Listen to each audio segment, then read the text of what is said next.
जब भी हमारे वर्क प्लेस पे क्रेन का इस्तेमाल करके कोई मटेरियल शिफ्ट करना होता है या कोई मटेरियल को लोड या अनलोड करना होता है, तो एज अ सेफ्टी प्रोफेशनल हमारी ये ड्यूटी होती है कि क्रेन को इस्तेमाल करने से पहले इसकी इंस्पेक्शन की जाए, क्योंकि हमें ये इंश्योर करना ज़रूरी होता है कि क्रेन काम करने की कंडीशन में है या नहीं, इसमें कोई डिफ़ेक्ट तो नहीं है, जो इसके इक्विपमेंट्स हैं और जो डॉक्यूमेंट्स हैं वो प्रॉपरली मेंटेन हैं या नहीं।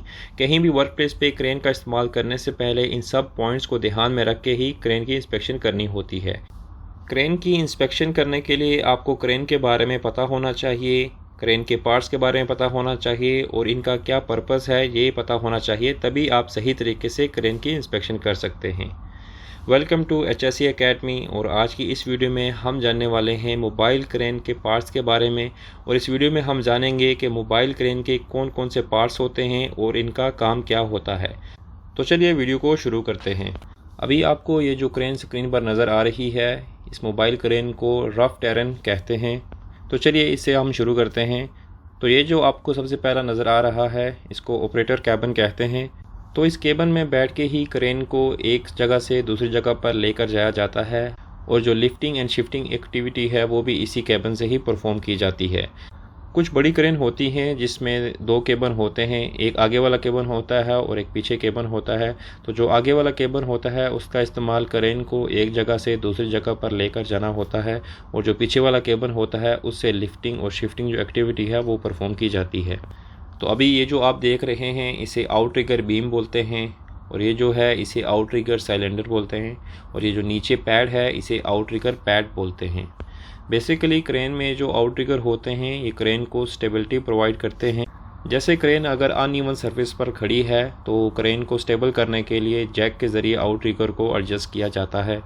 तो हमने जो आखिर में आउटरिगर पैड देखा, इसका जो पर्पज़ होता है, ये जो नीचे मिट्टी या नीचे जो भी सर्विस है जहाँ पर हम आउटरिगर को एक्सटेंड करके लगाएंगे, तो उस नीचे मट्टी के ऊपर जो है वो आउटरिगर पैड लगाना है, उसके बाद ही आउटरिगर सिलेंडर जो है वो एक्सटेंड करके उस मट्टी पे लगाने हैं।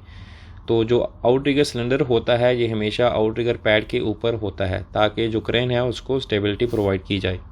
फिर ये जो हैं ये क्रेन के व्हील्स होते हैं या पहिए होते हैं, जिनके ज़रिए क्रेन को एक जगह से दूसरी जगह पर ड्राइव करके लेकर जाया जाता है। फिर क्रेन ऑपरेटर या असिस्टेंट को क्रेन के ऊपर चढ़ने या उतरने के लिए एक सीढ़ी प्रोवाइड की जाती है, जिसे एक्सेस लैडर या एक्सेस कहा जाता है। फिर ये जो आप देख रहे हैं इसे बूम लिफ्ट सिलेंडर के नाम से जाना जाता है, और बूम लिफ्ट सिलेंडर जो होता है ये एक तरह का हाइड्रोलिक सिलेंडर होता है, और इस पार्ट को क्रेन का मेन बूम कहा जाता है। तो इस क्रेन की मदद से जो भी मटेरियल हम लोड या अनलोड करते हैं या फिर उठाते हैं, उस मटेरियल का जो भी वेट होता है वो सारा का सारा इस मेन बूम के ऊपर होता है। और अभी हम ये जो देख रहे हैं इसे मेन हुक ब्लॉक कहते हैं, और मेन हुक ब्लॉक के हुक में एक लैच होता है जिसे हम हुक लैच भी कहते हैं, या फिर जिसे सेफ्टी लैच के नाम से भी जाना जाता है।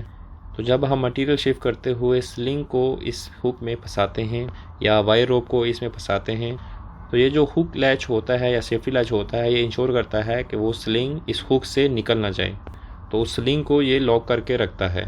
और मेन हुक ब्लॉक के साथ अटैच होता है मेन लोड लाइन, और यहाँ पे लगा होता है anti two block device limit switch. तो इसका मकसद ये है कि जब भी आप मटेरियल को लिफ्ट करते हैं तो जो हुक होती है उसको ओवरलोड होने से ये प्रोटेक्ट करता है। और ये जो है ये क्रेन का मेन बूम हेड होता है। तो मेन बूम हेड के साथ ही एक टेलीस्कोपिक बूम सेक्शन होता है, जो मेन बूम होता है उसको बढ़ाने और घटाने के लिए इस्तेमाल किया जाता है, और ये जो है ये मेन बूम हेड के साथ ही हमेशा रहता है। और इसमें 2, 3 या 5 सेक्शन भी हो सकते हैं, तो ज़रूरत के लिहाज से हम बूम को बढ़ा भी सकते हैं और घटा भी सकते हैं। और बूम के साथ आपको अक्सर एक ब्लैक कलर का बॉक्स भी लगा हुआ मिलता है, तो ये लेंथ एंड एंगल सेंसर होता है। इससे जो बूम की लंबाई होती है उसका और जो बूम का एंगल होता है उसका एग्जैक्ट जो डेटा है वो ऑपरेटर को प्रोवाइड करता है। और फिर जो बड़ी बड़ी क्रेन होती हैं उनकी बैक साइड पे आपको अक्सर ब्लॉक रखे हुए नज़र आते हैं, तो इसे काउंटर वेट कहते हैं। जो मटेरियल हमें लोड या अनलोड करना होता है उसके वेट के मुताबिक हमें ये काउंटर वेट जो है ये रखना होता है, ताकि क्रेन को जो है वो टिप ओवर होने से बचाया जा सके। फिर कुछ क्रेन होते हैं जिनमें 2 हुक होते हैं, जैसे आप इस पिक्चर में देख सकते हैं कि इसके 2 हुक हैं। तो ये जो हुक है इसे मेन हुक कहते हैं, और ये पिक्चर में आप जो छोटा हुक देख रहे हैं इसे ऑक्सिलरी हुक कहते हैं, और जो इसकी लाइन होती है इसे ऑक्सिलरी होस्ट लाइन कहते हैं। फिर इस पिक्चर में आप देख सकते हैं कि क्रेन के पीछे आपको मेन होस्ट विंच नज़र आ रहा है। तो इसमें ये जो मेन होस्ट होता है, ये जो मेन हुक होती है इसकी लाइन से जुड़ा हुआ होता है, और जो ऑक्सिलरी होस्ट विंच है ये ऑक्सिलरी हुक जो लाइन होती है इसके साथ जुड़ा हुआ होता है।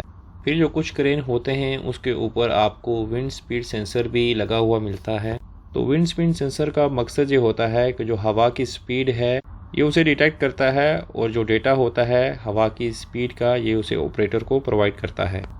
फिर ऑपरेटर के केबिन में एक कंसोल जो है वो प्रोवाइड किया हुआ रहता है, जिसमें जो डेटा होता है जैसे विंड स्पीड सेंसर का डेटा हो गया या फिर अंडी टू ब्लॉक जो डिवाइस है उसका डेटा हो गया, वो डेटा इस कंसोल में ऑपरेटर को प्रोवाइड किया जाता है।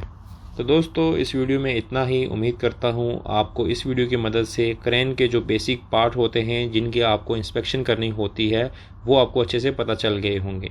तो मिलते हैं अगली वीडियो में एक नए टॉपिक के साथ। तब तक के लिए आप अपना ख्याल रखें। Good bye.